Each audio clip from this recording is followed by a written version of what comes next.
Hello everybody, welcome back to the channel. It is me, Jordan Young, aka Sneakonomics. In today's video, we're going to look back at some of the sneakers that dropped this week. We're also going to cover the news, albeit it was a pretty light week in the news. And then we've got some new looks, some new images, and some new sneakers that are coming out that we're also going to spend a little bit of time talking about. If you guys like this type of sneaker content, feel free to subscribe. And if you like this video at any point, feel free to give the like button a push for me. I would really appreciate it. All right, so let's get into it. Before we get into this week's sneaker drops, let's quickly talk about one of the biggest news stories from the week. And it started off like it was going to be a big one. Adidas filing a complaint for trademark infringements against Black Lives Matter. It kind of felt like Adidas have been watching Nike have all the fun suing everybody, and they were about to get theirs. And it looked like on paper they had a pretty good case, because you see the BLM logo uses three pretty similar stripes, albeit stripes are lines, lines are stripes. It was always going to be quite similar to the Adidas three stripes. And so this seems like a pretty open and shut case. But then days later, Adidas have retracted their complaint because they don't want to be seen to be critical of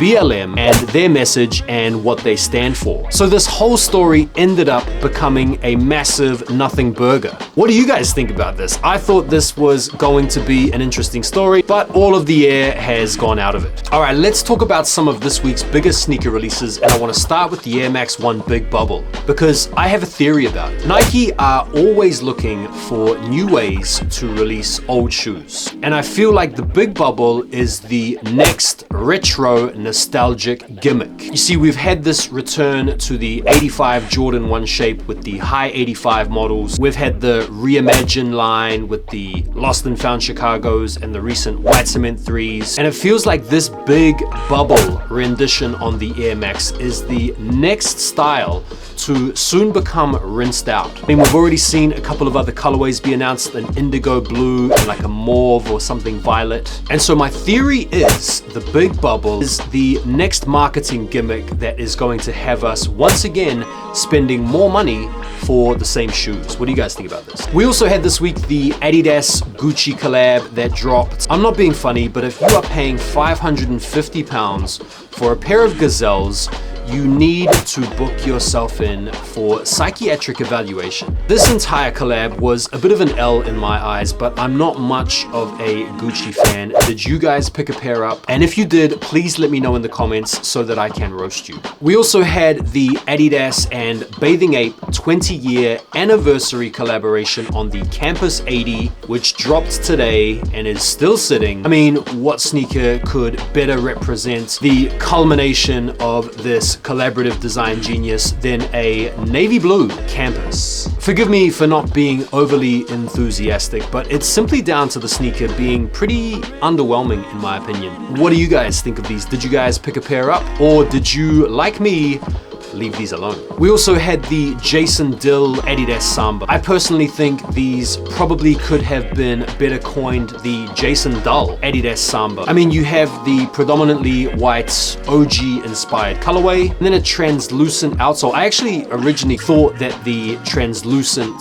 colored outsole was supposed to be inspired by like the dill pickle or something like that. I don't know. The only redeeming feature of these sneakers is that for a collab, they aren't desperately overpriced. They are regular Samba money, £85, but it was still a between the legs pass. There is one more, the Nike Terminator High CDG collab. Like, what are they thinking with this collab? The Terminators are certified cinder blocks at this point. I don't think a single colorway that they have released hasn't gone on sale. The appetite is quite obviously not there. It could have something to do with the over-rinse of mid-80s basketball sneakers at this point. But to take these kinds of banal, boring, basic colorways, slap CDG on the heel of one of them, and then overprice them at £230 seems to me to be an escape from reality by the entire Nike marketing department. £230 Terminators? Are you kidding me? It is of very little wonder that these are sat and will continue to sit in earnest until they go on sale, at which point someone might take them but probably still won't. We also had the Fly Streetwear SBs, which sold out because they are a good looking sneaker with good materials and are priced quite attractively at £110. Did you guys come up on these? I unfortunately took all L's, but am hoping to scoop a pair up.